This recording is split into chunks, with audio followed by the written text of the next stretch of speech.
Hi YouTube, my name is Anthony, and today I've got a special pool cue here which seems to have the blood boiling of every billiards fan dating back to the 1970s.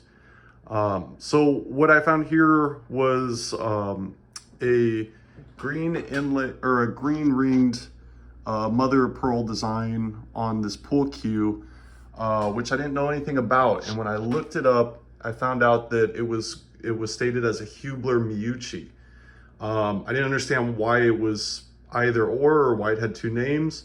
From the evidence I've gathered, Scott at Proficient Billiards has a picture of this on his website, which is claimed to be the first pool cue in work with Hubler and Meucci. When Meucci started working for Hubler, this is the first pool cue that was designed there. What seems to happen is there was a falling out in a lawsuit, and Hubler took the rights to Meucci's business title, and then he later, I believe, had to come up with Meucci Originals because that was the only way to get his Meucci name, and also to fight back from the copy of the cues. So what I believe is that this is a butt and a shaft of a Meucci and a shaft of a Hubler, and they all look very similar, but there is a slight distinction in wood and how the ring was put in. So it's really hard to say. The butt might not even be a Meucci, but the reason why is it matches the Meucci shaft, which is claimed to be by Scott from Proficient Billiards. He was extremely confident in saying that the brass inlay is the threaded brass inlay, or the threaded brass is a shaft that Meucci would produce and Hubler would produce the resin. As you can see on the left is the Hubler and the right is the Meucci. Now, it's hard to say what it is, but the Meucci fits perfectly on the shaft, or I mean on the butt, and it rolls straight.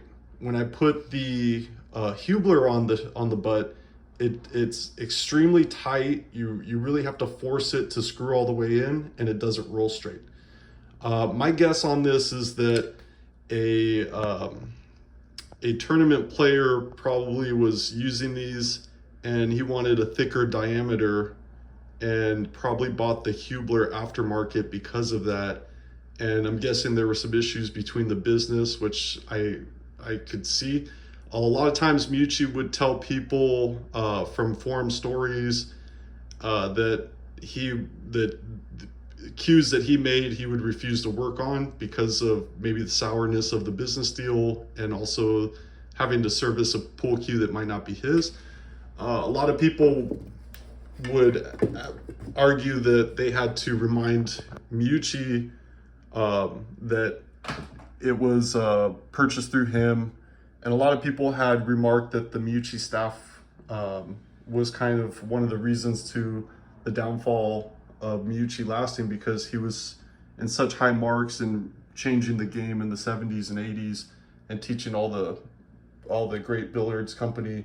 Basically what the billiards historians say from the Hall of Fame is that he's the one who revolutionized the poker tournament play.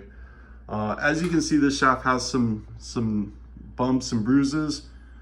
Still has a nice gleam or glare and gloss onto the butt in certain areas, but definitely has been used and has some stuff on it. What is great about this to me is when I started playing pool about 5 months ago, there was this myth about, is a pool cue, is it the Indian or the arrow?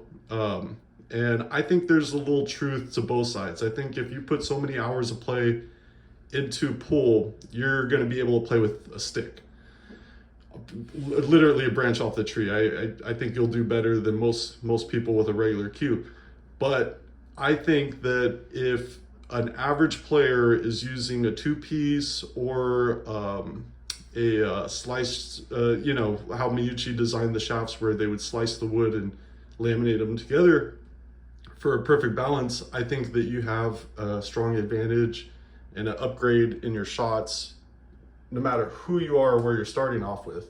That's just my opinion from learning. I don't want to upset anybody, but I do believe that pull cues do have an enhancement, and Meucci has a couple videos on YouTube, which is surprising. He doesn't have a lot, there's not a lot to cover on the pull history with Meucci, but what he does is have a couple videos where he was teaching seminars and showing people that he figured out the right geometry of a trunk to cut and splice and laminate together so that you would get the right efficiency. And you might have to look at some of these videos if you haven't seen them, because they really are cool. And if you're into math and physics, it really brings in some facts to the sport of pull. So anyways, I can put some citations out there to show you where I left off with it.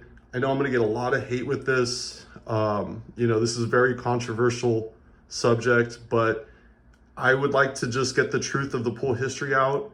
And on all the forums, I found people talk about this topic, but no one ever brought it into effect of the distinction between a Meucci and a Hubler. And the way you can tell is that a Meucci has a brass thread on the shaft and Hubler has a resin thread on the shaft. Either way, they're both collectible cues, but I think that this one is really important to proving the legacy of Meucci and what happened in history with pull, because we didn't have YouTube, we didn't have internet, you know, everything was word of mouth back then. But Meucci and the Hall of Fame says that most players in the 70s and 80s finished tournaments with Meucci pull cues. So anyways, I just want to throw this out there. If anyone has any information on it, please bring it back. As you can see, whoever was doing this probably was knowing what they're doing, had extra tips. I'm assuming a tournament player, had this type of chalk, had sandpaper. So this person really cared about what they were doing, whoever owned this pull cue. Anyways, it is for sale. If you want to ship it, or if you want to buy it in North California, that's where I am, San Francisco. This pull cue is for sale. From what I'm looking at, I'm not an expert, but it seems to be a really important piece of history and a conversation piece, which is invaluable to any billiards fan. And the hardest thing is, there was a lot of these cues made because this wasn't one of the highest pro ends, but it is a key in the history of Meucci, and it also plays well.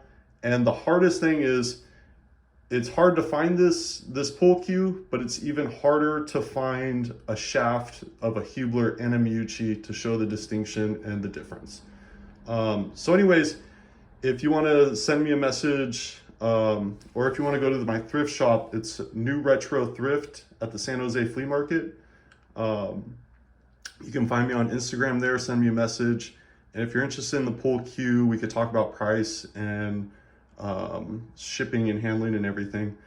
Anyways, I would be asking quite a high bid of price for this, because I feel it's an important and key collectability for Meucci's legacy, for any Meucci fan.